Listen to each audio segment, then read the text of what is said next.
Good morning बच्चों। पहला के लेक्चर में हमने क्या किया था, बर्नौलीज इक्वेशन डिराइव कर लिया था। बर्नौलीज इक्वेशन हमने डिराइव किया था। आज बर्नौलीज इक्वेशन पे अपने को क्या करना है, बर्नौलीज इक्वेशन पे अपने को आज प्रॉब्लम सॉल्व करना है। अच्छा, बर्नौलीज इक्वेशन क्या क्या हमारे पास क्या आया था, एक मेरे को हमेशा याद रहता है, बोलता है P plus rho g h plus half rho v square equals to constant. ये पहला तरीका है जिससे लिख सकते हैं।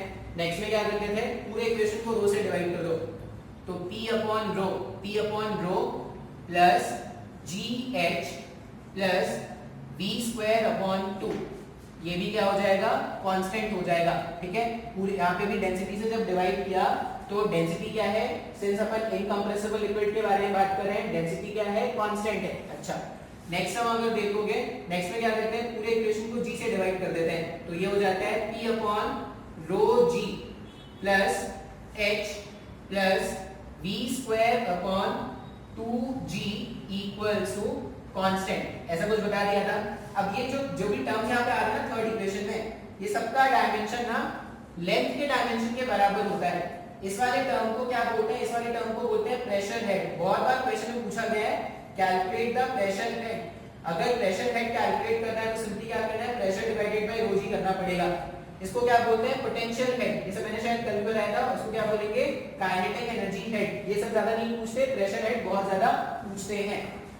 आज अपने को क्या करना है, इसमें कुछ क्वेश्चंस अपने को सॉल्व करना, कुछ एप्लीकेशंस देखने हैं। ठीक है, देखो मैं फिर से बोलूंगा, बर्नौलीज प्रिंसिपल, ये बर्नौलीज थ्योरम बहुत ही आसान है। सिर्फ ये 3 फॉर्मूलेस आपको याद रहेंगे तो आप किसी भी तरह का क्वेश्चन सॉल्व कर सकते हो। अच्छा, कुछ क्वेश्चन देख लेते हैं। कुछ क्वेश्चन अगर मैं स्टार्ट करूं, मान लो एग्जांपल 1, मैं बात कर रहा हूं एग्जांपल 1। पहला क्वेश्चन बर्नौलीज प्रिंसिपल का पहला क्वेश्चन ऐसा है, एक ट्यूब है हमारे पास, यूनिफॉर्म एरिया का ट्यूब है, मतलब इसका जो क्रॉस सेक्शन एरिया है वो क्या है, यूनिफॉर्म है, वो कभी भी चेंज नहीं हो रहा है। ठीक है, तो uniform cross section area, uniform cross section area, ये जो एरिया है वो क्या है, यूनिफॉर्म है। और क्या पता अपने को ऐसा बोला गया है कि ये वाला जो लेवल है, या ये जो मान लीजिए सेक्शन 1 है और ये सेक्शन 2 है, सेक्शन 1 और सेक्शन 2 के बीच में कितना वर्टिकल डिस्टेंस है, h का वर्टिकल गैप है। क्या गिवन है हमारे पास, गिवन है section 1 and 2 are h vertical distance अपार्ट, ये अपने को बोला गया है। ठीक है, और क्या बोल रहे हैं, ऐसा बोल रहे हैं प्रेशर एट सेक्शन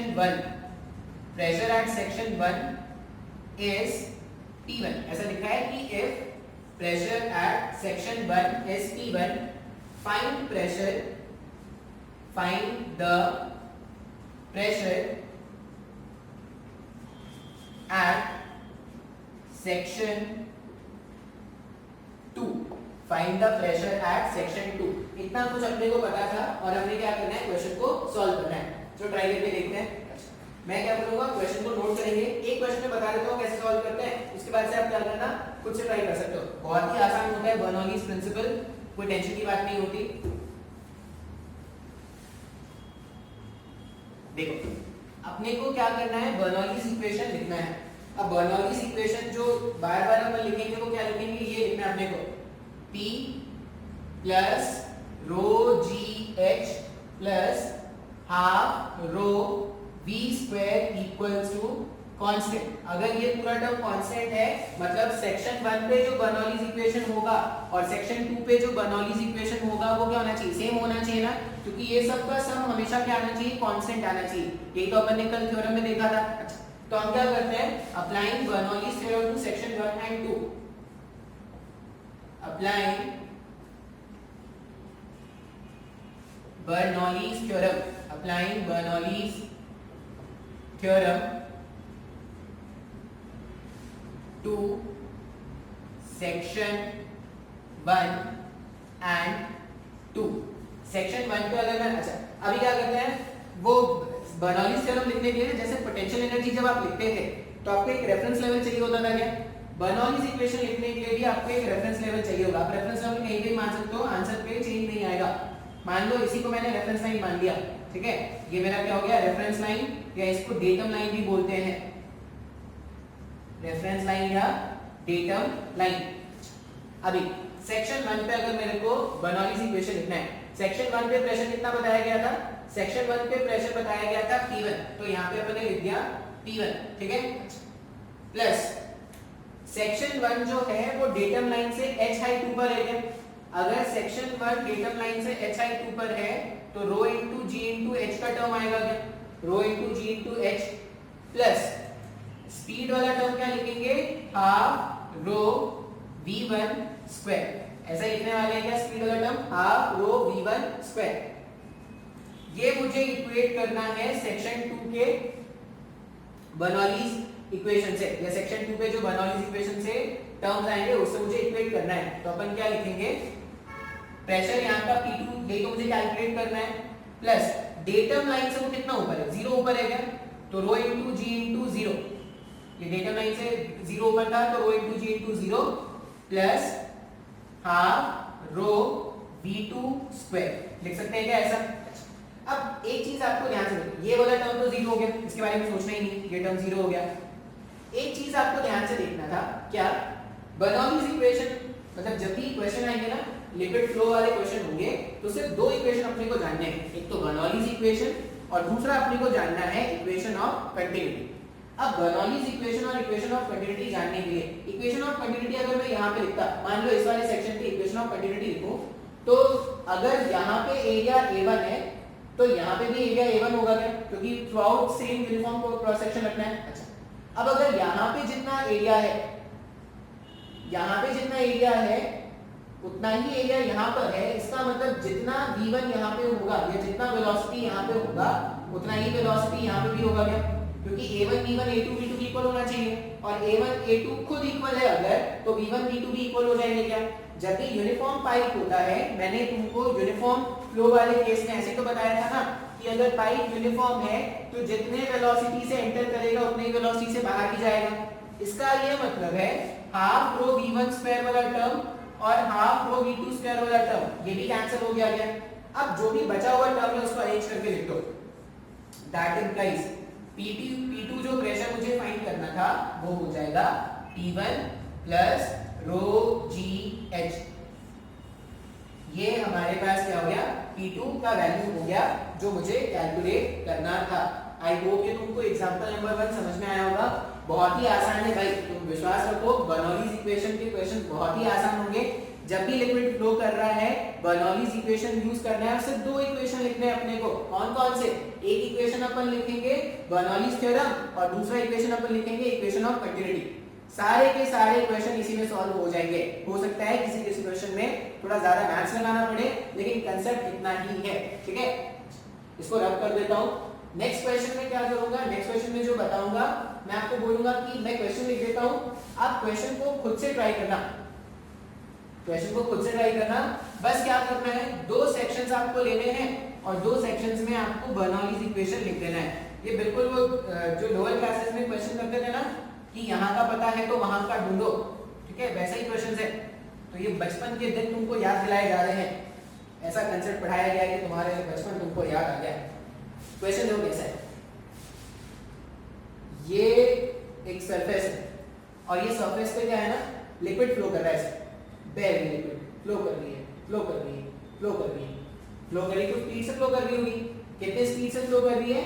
लिक्विड जो है वो कुछ तो v1 स्पीड से फ्लो कर रही है। बात समझ में आ रहा है? क्या करना है, इस लिक्विड में एक ऐसा बेंड शेप का पाइप इंसर्ट कर देता है, एकदम सरफेस से टचिंग।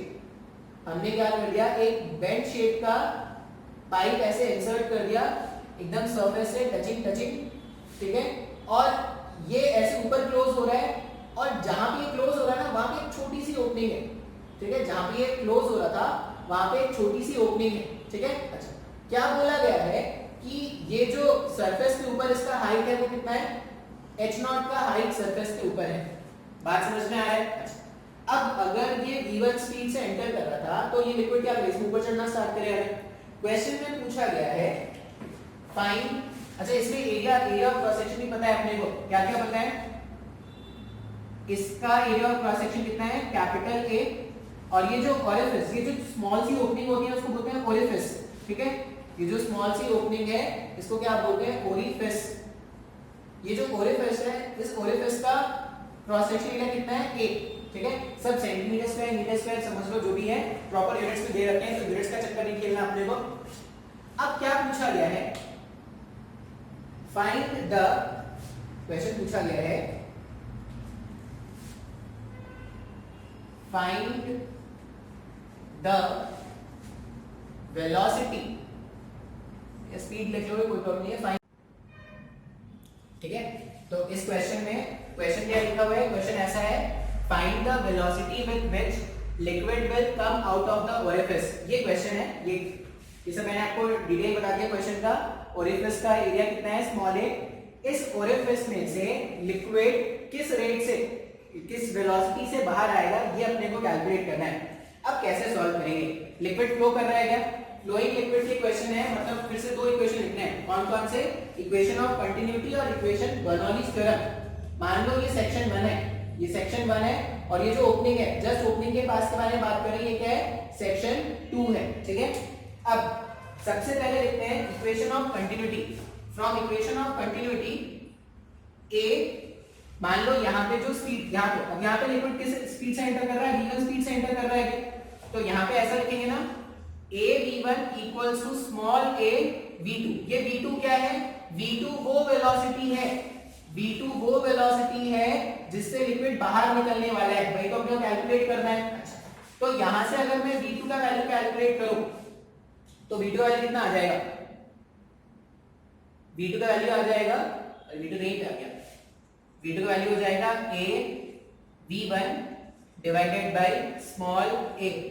इसे सॉल्व कर लेंगे तो हमारे पास v2 का वैल्यू आ जाएगा a v1 divided by small a। बात समझ में आ रहा है, बर्नौलीज इक्वेशन लिखने का जरूरत ही ना पड़ा, बिना बर्नौलीज इक्वेशन के हमने क्या कर दिया, क्वेश्चन को सॉल्व कर लिया। अच्छा, अभी अगर मेरे को बर्नौलीज इक्वेशन नहीं लगाना पड़ा, इस क्वेश्चन में और क्या पूछ सकते हैं, ये बहुत ही आसान हो गया, ये क्वेश्चन इतना आसान नहीं होना चाहिए था, उसमें गड़बड़ कर दिया क्वेश्चन में। अच्छा, क्वेश्चन में गड़बड़ ये हुआ है कि कैपिटल ए का वैल्यू नहीं गिवन है, हाँ क्वेश्चन में ये कैपिटल ए का वैल्यू नहीं गिवन है, सॉरी ये नहीं पता अपने को, बिना इसके सॉल्व करना है। अब क्वेश्चन सॉल्व करना है, ये ओरिफिस का एरिया स्मॉल ए का है, ये पता है, ये जो पाइप है ना, पाइप का वॉल्यूम नहीं गिवन है, तो पाइप का वॉल्यूम नहीं गिवन, इसका मतलब क्या है, अपन इक्वेशन ऑफ कंटिन्यूटी अगर लिखेंगे तो दो वेरिएबल्स हो जाएंगे। क्या क्या वेरिएबल्स हो जाएगा, एक तो वेरिएबल मेरे पास ऐसा हो गया, ठीक है, यहाँ पे क्या हो जाएगा, इक्वेशन ऑफ कंटिन्यूटी अगर मैं लिखूं तो इसका एरिया मुझे नहीं पता है, क्वेश्चन में नहीं पता है, अपन मान लेते हैं ऐसा, इसका एरिया कितना है a, ये मैंने माना है, क्वेश्चन में नहीं गिवन है। बात समझ में आ रहा है क्या, तो ये a into v1 ये क्या हो जाएगा, स्मॉल a into v2 के बराबर हो जाएगा क्या। अच्छा, इस इक्वेशन में क्या है, ये कैपिटल A भी अननोन है और ये v2 भी अननोन है क्या, एक इक्वेशन में दो अननोन है अगर, तो क्वेश्चन सॉल्व नहीं हो सकता। अगर एरिया गिवन होता तो यहीं पे सॉल्व हो गया था, क्वेश्चन खत्म हो गया था।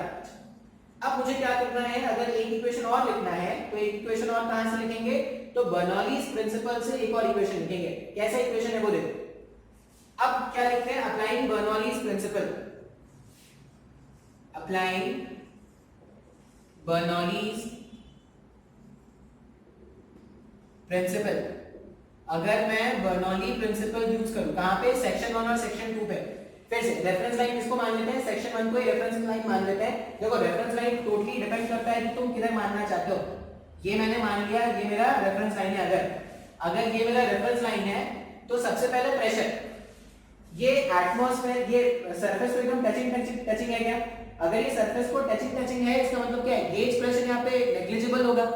अगर गेज प्रेशर नेग्लिजिबल है तो इस वाले पॉइंट पर प्रेशर कितना है, P0 होगा, एटमॉस्फेरिक प्रेशर। तो सेक्शन 1 पे अगर मैं लिखूंगा तो प्रेशर कितना है P नॉट एटमॉस्फेरिक प्रेशर। अच्छा, वही रेफरेंस लाइन है अगर, तो हाइट तो कुछ हुआ नहीं, अगर कुछ हाइट हुआ नहीं तो rho into G into zero हो जाएगा, ये टर्म जीरो हो गया, plus half rho v1 square. Section A पे लिक्विड v1 के स्पीड से एंटर कर रहा था तो हाफ रो v1 स्क्वायर ये लिख दिया। इसको इक्वेट कर दो सेक्शन 2 के टर्म से। तो सेक्शन 2 में अब देखो वो भी ऊपर में खुला हुआ है, ये जो ओरिफिस है ये भी ऊपर में खुला हुआ है। अगर ये भी ऊपर में खुला हुआ है इसका मतलब ऊपर में भी एटमॉस्फेयर कितना P नॉट। अगर वो एयर में खुला होता है, एटमॉस्फेयर में खुला होता है तो प्रेशर तो P नॉट ही होगा ना।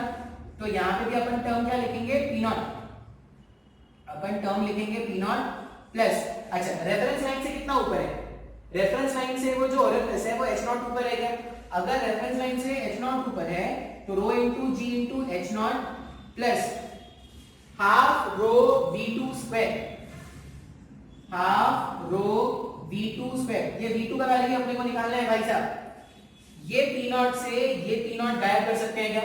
और देखो रो रो रो रो वाला टर्म भी हर जगह से कैंसिल आउट कर सकते हैं। तो जितने भी रो वाले टर्म है सबको रुला देते हैं, सबको रो को हटा देते हैं। रो रो रो बहुत रो लिए, अब नहीं रोना। तो यहाँ पे हो जाएगा v1 square upon 2 equals to GH naught plus v2 square upon 2। लिख सकते हैं क्या ऐसा।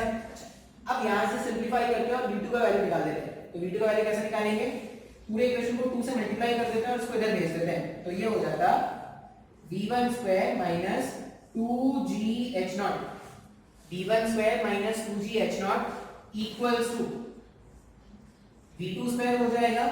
दैट इंप्लाइज v2 का वैल्यू जो आना है वो आ जाएगा root over of v1 square minus 2gh naught. ये क्वेश्चन का पहला पार्ट था जो हमने क्या कर लिया, सॉल्व कर लिया। क्या निकाल लिया, किस वेलोसिटी से वो बाहर निकलने वाला है ओरिफिस से, तो इस वेलोसिटी से बाहर निकलने वाला है। एकदम आसान क्वेश्चन था। हमने क्या किया, बस कंसेप्ट यूज कर लिया। कौन सा कंसेप्ट, इक्वेशन ऑफ कंटिन्यूटी और बर्नौलीज प्रिंसिपल। अच्छा, इस क्वेश्चन में मान लो एडवांसमेंट करना होता, इस क्वेश्चन में कुछ बढ़ा चढ़ा के पूछना अगर होता, तो यहाँ पे लिक्विड किस रेट से बाहर निकल रहा है ये मुझे मिल गया। अच्छा, मान लो मैं क्वेश्चन में ये पूछता कि लिक्विड यहाँ से कितना ऊपर जा सकता है, लिक्विड इस वाले पॉइंट से कितना ऊपर जा सकता है, तो ये तो प्रोजेक्टाइल फ्रॉम ग्राउंड का क्वेश्चन हो गया क्या। ये जब बॉल को जब ऊपर फेंकते थे तो तुमको अगर उसका इनिशियल स्पीड पता होता था, कितना ऊपर जाता था, वो कैलकुलेट करने के लिए h max का वैल्यू v²/2g आता था क्या। अभी तुमको अगर ये v² मिल गया है तो v²/2g कर दोगे तो यहां से कितना ऊपर जाएगा ये कैलकुलेट कर सकते हो क्या। मैं वो कैलकुलेट नहीं करा रहा, लेकिन वो क्वेश्चन में एडवांसमेंट हो सकता है। अच्छा, मान लो पूछते कि सरफेस से कितना ऊपर चला गया, तो v²/2g का वैल्यू यहां पे फाइंड कर लेते, उसमें प्लस h नॉट ऐड कर देते अगर, तो रिक्वायर्ड आंसर मिल जाता है। आई होप तुमको समझ में आ रहा होगा जो मैं बोल रहा हूं। इस तरह से क्वेश्चन को एडवांस किया जा सकता था। मतलब बर्नौलीज इक्वेशन से पहले तो कुछ सिंपलीफाई कर लो, फिर क्या कर दो, फिर क्वेश्चन में और मैकेनिक्स मिला के कुछ भी पूछ लो। एक और क्वेश्चन सॉल्व करते हैं।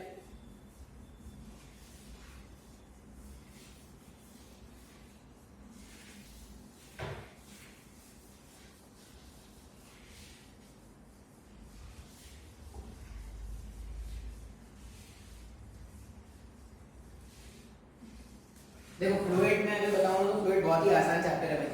फ्लूइड तुमको जितना बताया जा रहा है तुम पढ़ते जाओ। फ्लूइड के क्वेश्चन तुमसे नहीं रुकेंगे, फ्लूइड के क्वेश्चन तुम सॉल्व कर लोगे एग्जाम में। हो सकते हैं थोड़ा अजीब सा लगे, लेकिन वो आसान होते हैं फ्लूइड के क्वेश्चन सॉल्व करने के लिए, ठीक है। अच्छा, नेक्स्ट क्वेश्चन देखते हैं। नेक्स्ट क्वेश्चन क्या है, एक ऐसा पिस्टन है समझ लो, ठीक है। पिस्टन है और पिस्टन में क्या है, एक ओरिफिस है यहाँ पे, ठीक है। अच्छा, ये उसका पिस्टन हो गया। यहां से क्या कर रहे हैं, फोर्स अप्लाई करना स्टार्ट कर रहे हैं। कितना फोर्स अप्लाई किया हमने, F। इस वाले एंड से हमने क्या किया, F फोर्स अप्लाई किया। अच्छा, क्या पता अपने को, यहां का एरिया ऑफ क्रॉस सेक्शन है A, और ये जो ओरिफिस है, ये जो ओरिफिस है इसका एरिया ऑफ क्रॉस सेक्शन कितना है, स्मॉल a, ठीक है। ये कैपिटल ए और ये स्मॉल ए, और एल लेंथ का लिक्विड यहाँ पे भरा पड़ा है ऐसा, ठीक है। अच्छा, क्वेश्चन में ये पूछा गया है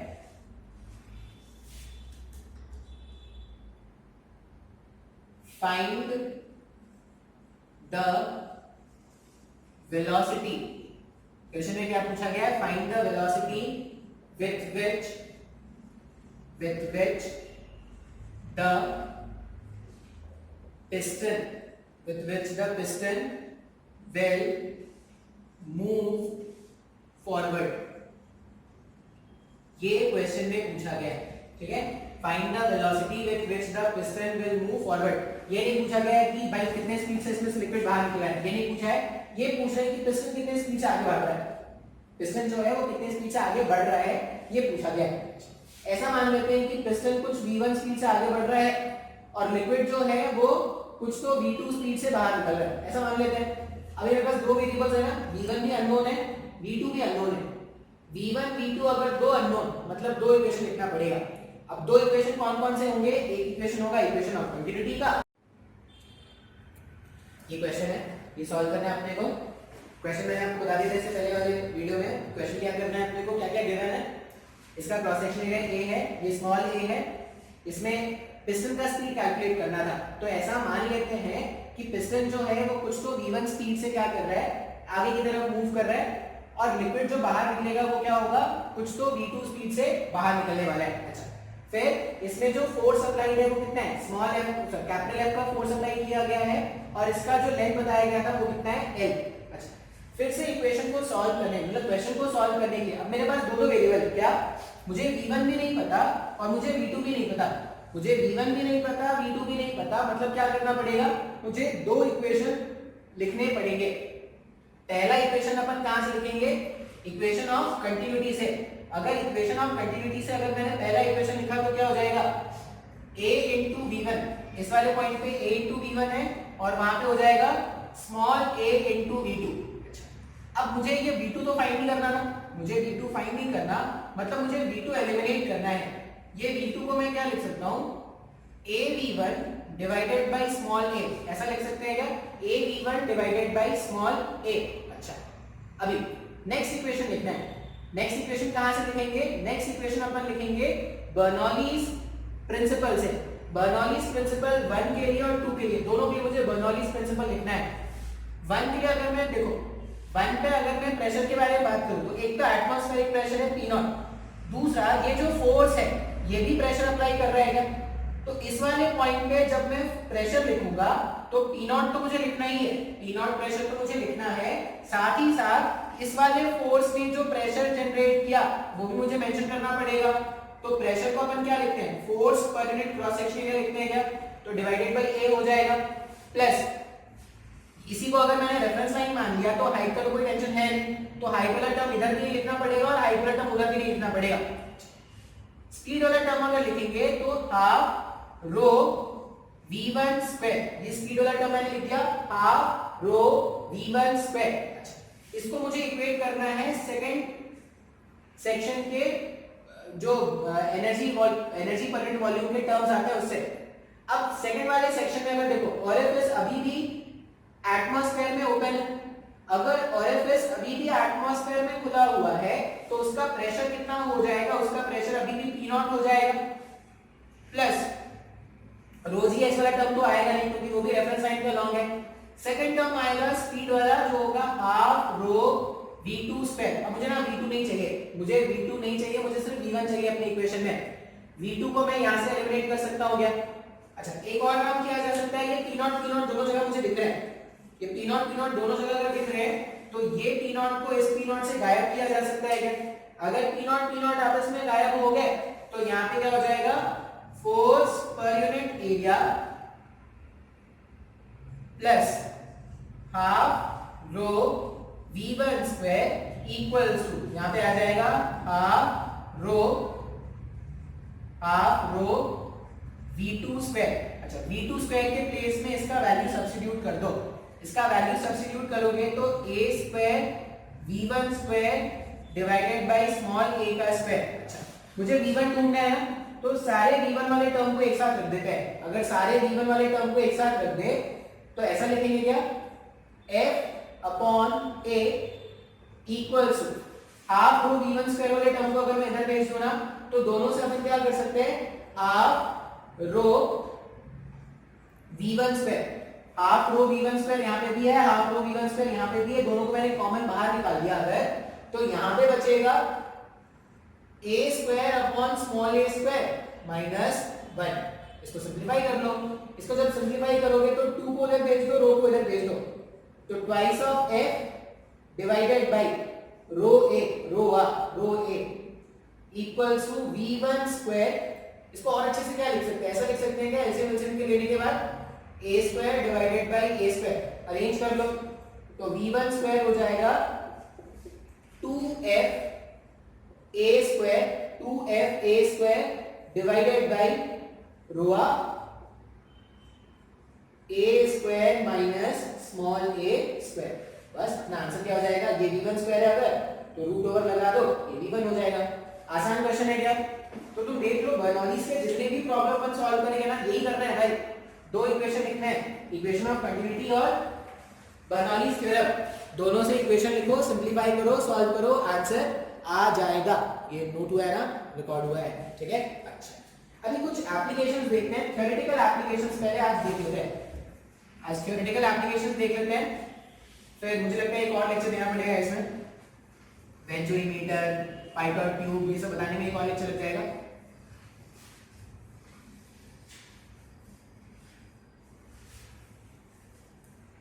आज संडे है, संडे के दिन रिकॉर्डिंग इसलिए कर रहे हैं फिर कल ईद है, कल ईद है तो मैं भी ईद मनाऊंगा। नहीं तुम्हारे लिए लेक्चर है, एक और लेक्चर है यार, आना ही पड़ेगा, फिर भी कल मेरे को भी ईद मनाना है, मेरा एक फ्रेंड है, फ्रेंड के साथ मेरे को ईद मनाना है, ठीक है।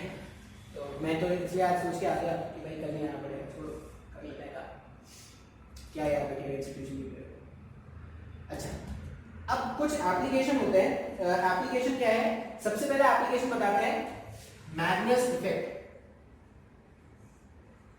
मैग्नस इफेक्ट ये सब कॉलेज के एग्जाम में और थोड़े कॉम्पिटिटिव एग्जाम में भी पूछ लेते हैं, ठीक है। मैग्नस इफेक्ट क्या होता है, तो मैग्नस इफेक्ट क्या होता है ना, वो जो अगर आप लोग क्रिकेट फॉलो करते होंगे तो आपने सुना होगा फ्लाइटेड बॉल, एक जब क्रिकेट में बॉल होता है जो स्पिनर्स यूज करते हैं, जिसमें क्या करते हैं वो फ्लाइट करके बॉल को फेंकते हैं। फ्लाइट वाले बॉल में एक्चुअल में होता क्या है कि वो जो बॉल है ना वो अपनी ट्रेजेक्टरी को चेंज कर लेता है। जैसे मान लो बॉल अगर फेंका गया है और बॉल का ट्रेजेक्टरी ऐसा है, ठीक है, मान लो एक क्रिकेट का बॉल है, बॉल फेंका और उसका ट्रेजेक्टरी ऐसा है, अगर उसको स्पिन करा के फेंका जाएगा ना तो उसका ट्रेजेक्टरी एक्चुअल पाथ से चेंज हो जाता है। मतलब या तो वो ऐसे नीचे, मान लो बॉल था, ठीक है, क्रिकेट का बॉल है, इसका एक्चुअल ट्रेजेक्टरी मान लो ऐसा है, बैट्समैन को लग रहा है कि बॉल ऐसे आगे भी गिरने वाला है, लेकिन अगर आप इसको स्पिन करा के फेंकोगे ना तो इसका ट्रेजेक्टरी या तो ऐसा किया जा सकता है या ऐसा किया जा सकता है। अब स्पिनर्स इसको यूज करते हैं, क्रिकेट में जो स्पिनर्स होते हैं वो इसको यूज करते हैं और इसको बोलते हैं फ्लाइटेड डिलीवरी, ऐसा बोलते हैं वहां पे क्रिकेट में। हमारे हरभजन सिंह थे, वो यूज करते थे ये सब बहुत ज्यादा।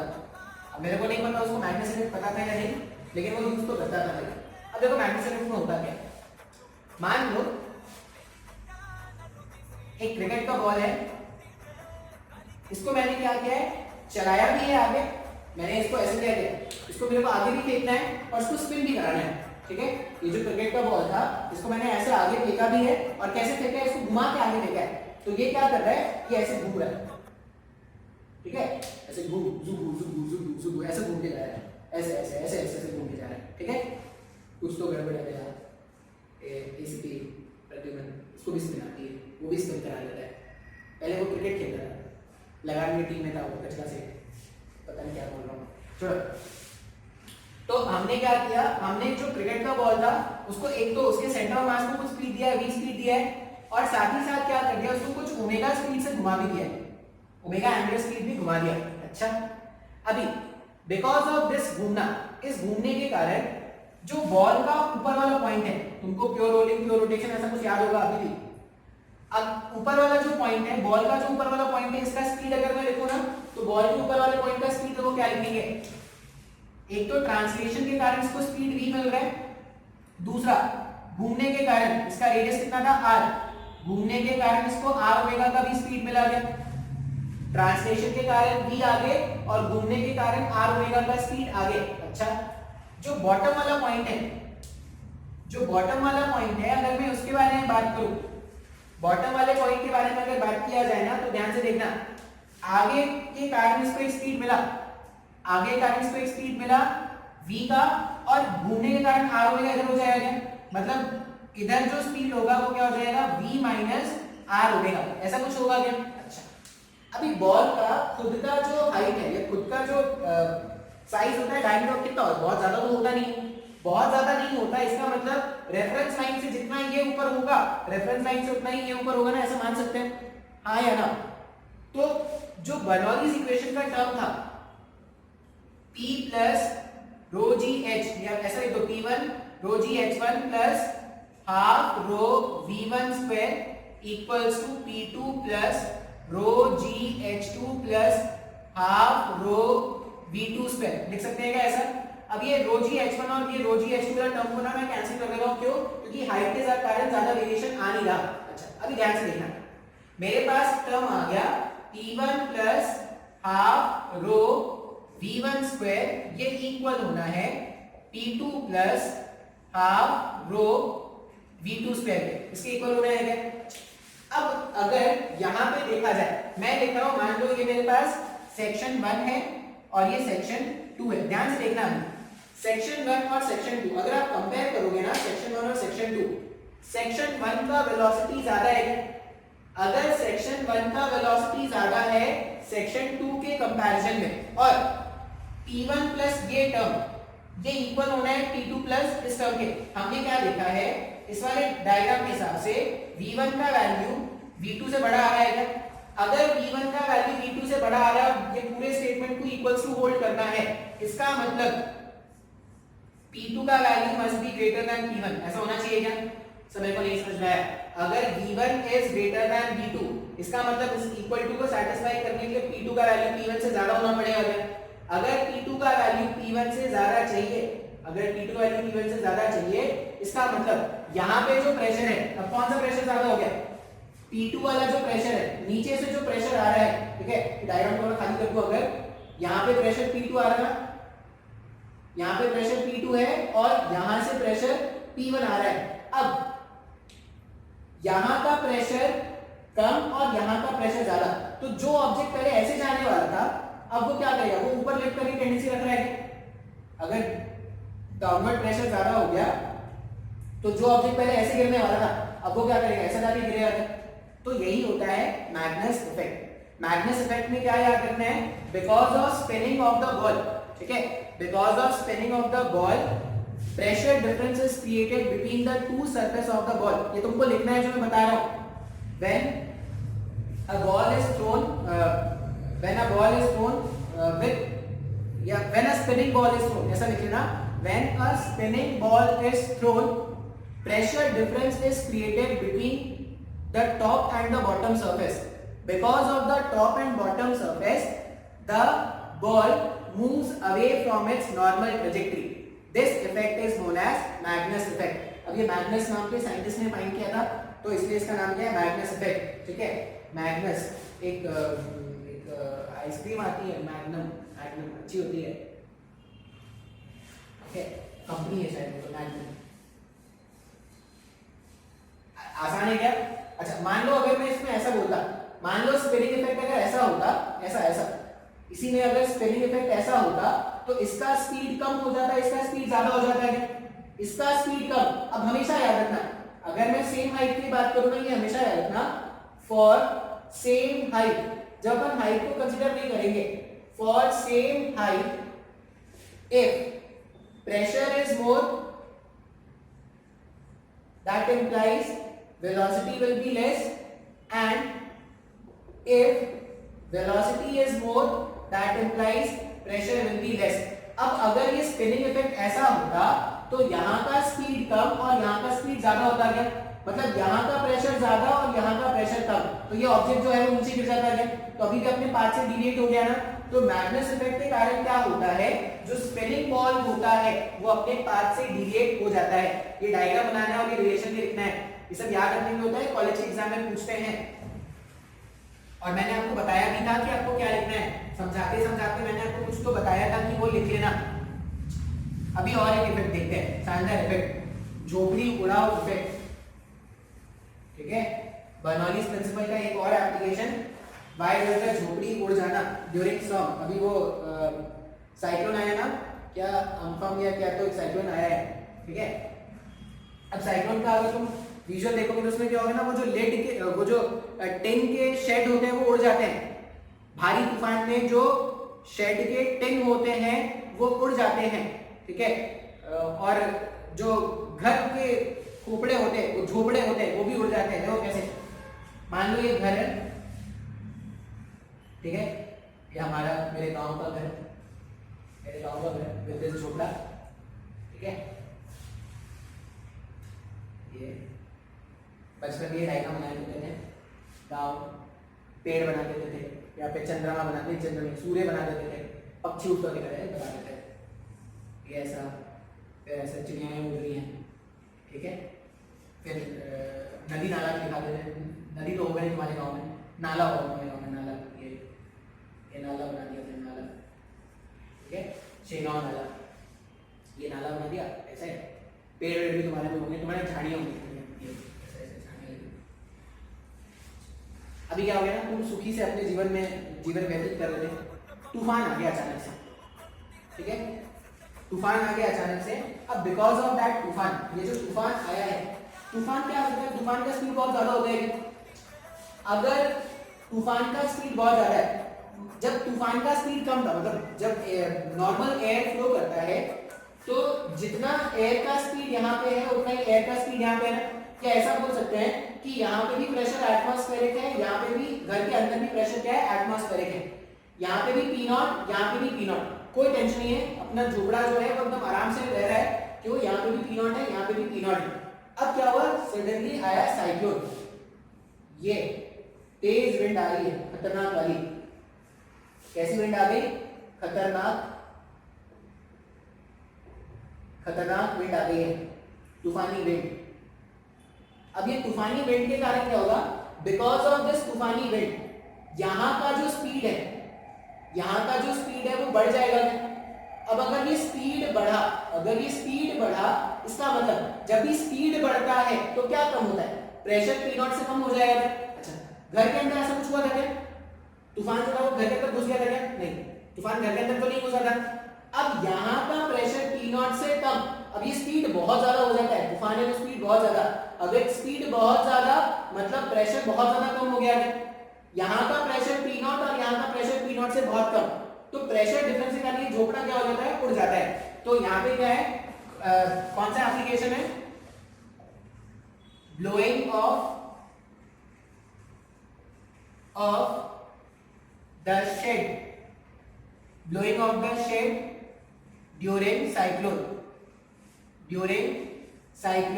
कुछ भी एग्जांपल आ जाए, रीजन यही देखना है भाई, तुमको रीजन क्या लिखना है, अगर स्पीड बढ़ गया तो प्रेशर कम हो गया, अगर स्पीड कम हो गया तो प्रेशर बढ़ा देना।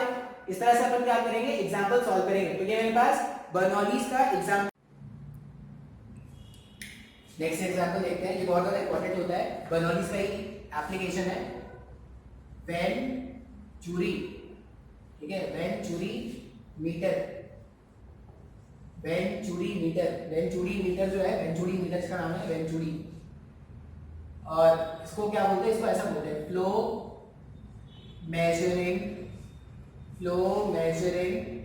डिवाइस। ये बहुत ही काम का डिवाइस होता है। अब क्या है ना, जैसे जो बड़े बड़े पाइपलाइंस होते हैं उसमें फ्लो रेट मेजर करना होता है। फ्लो रेट मतलब किस रेट से लिक्विड उसमें से फ्लो करके बाहर जा रहा है वो मेजर करना होता है। फ्लो रेट का मतलब होता है, अगर मैं बोलूं फ्लो रेट या इसको डिस्चार्ज रेट भी बोलते हैं, फ्लो रेट या डिस्चार्ज रेट, किस रेट से लिक्विड बाहर जा रहा है इसको क्या बोलते हैं, area into V, area of cross section into velocity, इसको हम क्या बोलते हैं, फ्लो रेट या डिस्चार्ज रेट। अब बड़े बड़े पाइपलाइंस में ये फ्लो रेट कैलकुलेट करना जरूरी होता है। जरूरी होता है क्योंकि पाइपलाइंस में क्या होता है, एक एंड से दूसरे एंड पे जो गैसेस है या जो लिक्विड है वो फ्लो कराया जाता है क्या, तो प्रेशर चेक करना होता है कि कितना प्रेशर अप्लाई करोगे कि वहां तक वो पहुंच जाए, तो प्रेशर चेक करने के लिए फ्लो रेट चेक करना पड़ता है, तो ये सब एप्लीकेशन होता है। अब अपन क्या करेंगे, वेंचुरी मीटर का डायग्राम देखने वाले हैं। तो एक्चुअली ये होता क्या है वेंचुरी मीटर, फ्लो रेट या डिस्चार्ज रेट अपने को मेजर करना है। मान लो एक पाइप है, ठीक है, एक पाइप है ऐसा, इस पाइप में अपने को क्या करना था, जो लिक्विड फ्लो कर रहा है वो मेजर करना था। एक पाइप है ऐसा और इस पाइप से लिक्विड जो फ्लो कर रहा है ना, किस रेट से लिक्विड फ्लो कर रहा है ये अपने को जानना है। क्या करते हैं, जहां पे भी फ्लो अपने को मेजर करना है, जहां का भी फ्लो अपने को मेजर करना है, उसको बीच से काट के एक डिवाइस वहां पे क्या करते हैं, इंसर्ट कर देते हैं।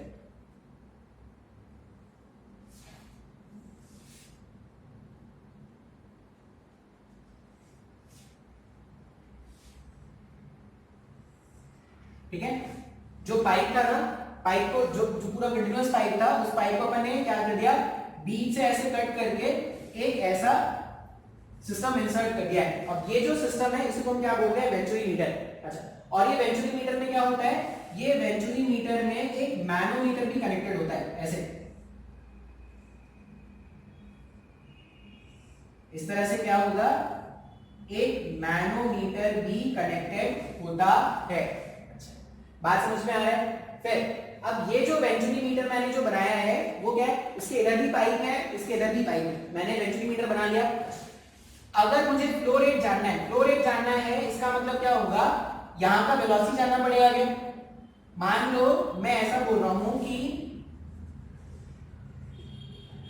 ये पॉइंट है ए, ये पॉइंट है बी। अब लिक्विड स्टेडी फ्लो कर रहा है, अगर लिक्विड स्टेडी फ्लो कर रहा है तो area of cross section change हो रहा है ना। अगर area of cross section change हो गया, मान लेते हैं यहाँ पे स्पीड v1 है, तो area of cross section change हो गया तो यहाँ का स्पीड v2 हो जाएगा। बात समझ में आ रहा है। अच्छा, एरिया ऑफ क्रॉस सेक्शन भी अपने को गिवन है। एरिया ऑफ क्रॉस सेक्शन ऐसा मान लेते हैं कि यहाँ का एरिया ऑफ क्रॉस सेक्शन, जो पाइप था जिसका फ्लो रेट मेजर करना है, उसका एरिया ऑफ क्रॉस सेक्शन कितना है, उसका एरिया ऑफ क्रॉस सेक्शन है कैपिटल A, ठीक है। और ये जो थिन पाइप है इसका एरिया ऑफ क्रॉस सेक्शन कितना है, स्मॉल a, ये अपने को पता है, कैपिटल A और स्मॉल a का वैल्यू अपने को क्या है पता है। क्या ढूंढना है अपने को, v1। अच्छा, v1 ढूंढना है, क्यों, क्योंकि एक बार v1 मिल गया तो यहाँ पे एरिया ऑफ क्रॉस सेक्शन से v1 को मल्टीप्लाई कर देंगे तो फ्लो रेट मिल जाएगा क्या। अच्छा, v1 अननोन है और साथ ही साथ v2 भी अननोन है क्या, हाँ या ना। अच्छा, अभी और क्या करना होता है, ये जो अरेंजमेंट है मैनोमीटर में अपन मरकरी भर के रखते हैं, मैनोमीटर में एक लिक्विड भर के रखते हैं। अब अगर मैं यहाँ पे लिक्विड भर के रखूं, मान लो मैंने लिक्विड ऐसे भर के रखा है,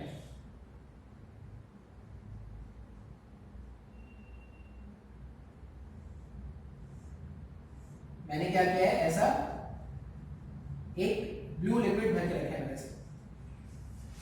बात समझ में आ रहा है।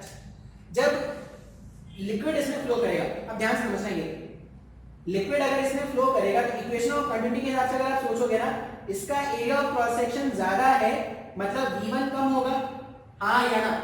एरिया ऑफ क्रॉस सेक्शन ज्यादा मतलब v1 कम, v1 कम मतलब प्रेशर ज्यादा। इस वाले पॉइंट का प्रेशर ज्यादा है क्या, इस वाले पॉइंट के कंपैरिजन में समय को नहीं समझ आया, ध्यान से देखो, इसका एरिया ऑफ क्रॉस सेक्शन ज्यादा है इसके कंपैरिजन में। अगर कैपिटल A का वैल्यू ज्यादा है, अपन इसको लिख भी देते हैं, if capital A is greater than small a, that implies अगर कैपिटल A ज्यादा है तो v1 का वैल्यू क्या हो जाएगा, v2 से छोटा हो जाएगा क्या। अगर यहाँ का वेलोसिटी कम मतलब यहाँ का प्रेशर ज्यादा होगा क्या, तो अपन क्या बोलेंगे, that implies pressure at point A must be greater than pressure at point B। Sir मेरे को नहीं समझ में आ रहा है, हाँ क्या ना। अच्छा, अगर यहाँ का प्रेशर पॉइंट A का प्रेशर ज्यादा है तो ये क्या करेगा, लिक्विड को ज्यादा कंप्रेस करेगा क्या, लिक्विड को ज्यादा प्रेस करेगा। बात समझ में आ रहा है ना। यहाँ पे प्रेशर कितना है, यहाँ पे प्रेशर है PA, पॉइंट A का प्रेशर है। अब यहाँ पे अगर पॉइंट A का प्रेशर है और यहाँ का प्रेशर कम है, यहाँ पे प्रेशर क्या था, प्रेशर पॉइंट B का था ना, तो पॉइंट बी का प्रेशर तो कम है। अब अगर ये इक्विलिब्रियम कंडीशन आ जाए, इक्विलिब्रियम कंडीशन में सेम लेवल पर जितना प्रेशर यहाँ पे उतना ही प्रेशर यहाँ पे होना चाहिए ना, वो कैसे पॉसिबल है? ये लिक्विड थोड़ा ऊपर आ जाएगा अगर, तब यहाँ पे क्या हो जाएगा, जैसे ये नीचे चला जाएगा और ये ऐसे ऊपर आ जाएगा। अभी देखो इस वाले पॉइंट पे प्रेशर कितना है, Pb, लिक्विड का एटॉमिक प्रेशर Pb आ गया, प्लस ये रो इंटू जी इंटू एच का, ठीक है। मान लो इसका ये जो लिक्विड है उसका डेंसिटी मान लेते हैं सिग्मा, सिग्मा मान लेते हैं। ये जो लिक्विड है उसका डेंसिटी क्या है, सिग्मा। तो sigma into G into H, यहाँ से यहाँ का जो हाइट है वो अगर एच होता तो Pa यहाँ का प्रेशर है वो ज्यादा था, यहाँ का pressure Pb plus rho g H हो जाएगा, क्या sigma sigma into G into H हो जाएगा। समय को नहीं समझ में आ रहा है, मैनोमीटर में क्या होता था, प्रेशर डिफरेंस के कारण लिक्विड का लेवल चेंज होता था क्या। अपन अगर बोल रहे हैं कि ये इक्विलिब्रियम कंडीशन में है तो जितना प्रेशर यहाँ पे उतना ही प्रेशर यहाँ पे आना चाहिए। अगर यहाँ पे प्रेशर Pa है, Pa का वैल्यू डायग्राम से देखो, Pa का वैल्यू डायग्राम से प्रेशर ज्यादा है, Pa का वैल्यू अगर Pb से ज्यादा है तो काउंटर बैलेंस करने के लिए लिक्विड ऊपर चढ़ जाएगा। मान लो लिक्विड कुछ h हाइट ऊपर चढ़ गया तो जो गेज प्रेशर है वहां पे वो कितना हो जाएगा, सिग्मा जी एच का गेज प्रेशर हो गया ना। तो इस वाले पॉइंट पे नेट प्रेशर कितना हो गया, इस वाले पॉइंट पे अपन क्या लिख सकते हैं, Pa जो है वो Pb plus sigma times of G into H, ऐसा लिख सकते हैं क्या। सब कुछ भी नहीं समझ में आ रहा है, ये वेंचुरी मीटर है, बहुत ज्यादा इंपॉर्टेंट है भाई। Pa और Pb का डिफरेंस अपन मेजर करने के लिए एक्चुअल में जो मैनोमीटर होता है, मैनोमीटर काम क्या करता है, तो ये प्रेशर डिफरेंस ही मेजर करता है। तो Pa और Pb का रिलेशन मैंने इस तरह से लिख दिया। अच्छा अभी मैं सेक्शन 1 और सेक्शन 2 के बर्नौलीज प्रिंसिपल लिखना स्टार्ट करता हूं।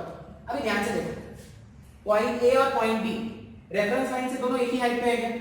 अगर पॉइंट A और पॉइंट B रेफरेंस लाइन से दोनों एक ही हाइट पर है, रेफरेंस लाइन से अगर दोनों एक ही हाइट पर है, पता नहीं रिकॉर्डिंग हो रहा है कि नहीं, ये रिकॉर्डिंग नहीं हो रहा, फोन तोड़ दूंगा मैं, हो रहा है।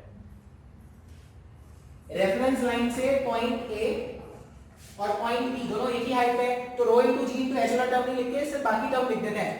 A पॉइंट पर अगर मैं इक्वेशन लिखूं तो यहाँ पे प्रेशर क्या है, Pa प्लस यहाँ पे लिक्विड का स्पीड है V1, तो half rho V1 square equals, मैं रो इनटू जी इनटू एच का टर्म नहीं लिख रहा क्योंकि वो तो कैंसिल ही होना है, Pb plus half rho V2 square लिख सकते हैं क्या ऐसा। अच्छा Pa और ये Pb, अगर मैं Pb वाला टर्म को इधर भेज दूं तो Pa minus Pb sigma g H है, तो इसको ऐसा लिख देते हैं sigma g h plus half rho V1 square. ये जो सिग्मा जी है वो मैनोमीटर क्या कर रहा है, मैनोमीटर P और Pb का प्रेशर डिफरेंस को बता रहा था, तो उसको मैंने रिप्लेस कर दिया सिग्मा इनटू जी इनटू एच से। अच्छा रो किसका डेंसिटी है, रो उस लिक्विड का डेंसिटी है जो यहाँ पे फ्लो कर रहा है, ठीक है। जो लिक्विड फ्लो कर रहा है उसका डेंसिटी रो और जो लिक्विड यहाँ पे उसका डेंसिटी सिग्मा, तो half rho V1 square equals to half rho. मुझे V2 चाहिए क्या, नहीं, मुझे तो फ्लो रेट जानने के लिए A इंटू V1 करना है, एरिया ऑफ क्रॉस सेक्शन मुझे पता है, बट मुझे क्या करना है, सॉल्व करके V1 कैलकुलेट करना है, तो ये V2 का एलिमिनेट करना पड़ेगा क्या। V2 कैसे एलिमिनेट करेंगे, तो V2 इक्वेशन ऑफ कंटिन्यूटी से एलिमिनेट कर सकते हैं। इक्वेशन ऑफ कंटिन्यूटी क्या होता था, A इंटू V1 जो है वो स्मॉल a इंटू V2 हो जाएगा क्या।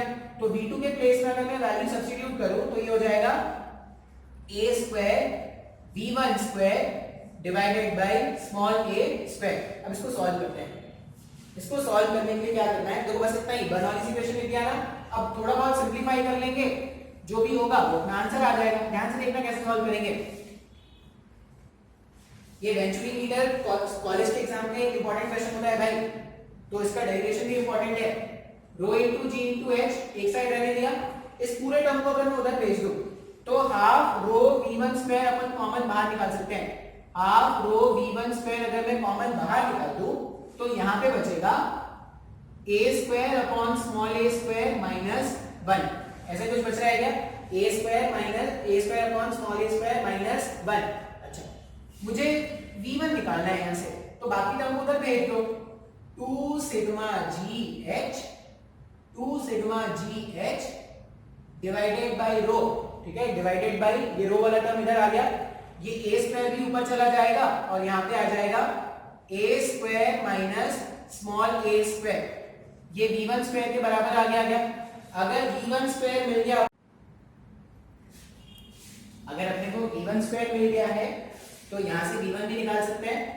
v1 क्या हो जाएगा, root over of 2 sigma g h rho a square minus small a square, और ये a बाहर, ये v1 हो गया ना। अच्छा, अब एक बार अगर v1 मिल गया ना तो फ्लो रेट तो बहुत ही आसान है भाई। फ्लो रेट कैलकुलेट कैसे करते हैं, फ्लो रेट कैलकुलेट करने का मतलब होता है area of cross section into velocity. अब area of cross section into velocity कर दोगे, सिंपलीफाई कर दोगे तो आंसर हो जाएगा। तो v1 के प्लेस में ये रख देते हैं 2 sigma gh divided by rho a square minus small a square a into capital A। ये मेरे पास फ्लो रेट का फॉर्मूला है जो अपने को क्या करना है, याद रखना है, ठीक है। अच्छा, ये वेंचुरी मीटर का डेरिवेशन बहुत ज्यादा इंपॉर्टेंट है कॉलेज के एग्जाम्स के लिए, और इसमें क्वेश्चन भी बनते हैं। नेक्स्ट क्लास में अपन क्या करेंगे, टॉर्सलीज लॉ ऑफ इफ्लक्स और पायलट ट्यूब, ये दो टॉपिक बचे हैं, सिंपलीफाई करेंगे, पढ़ लेंगे, खत्म हो जाएगा चैप्टर। इतना ही रहने देते हैं आज।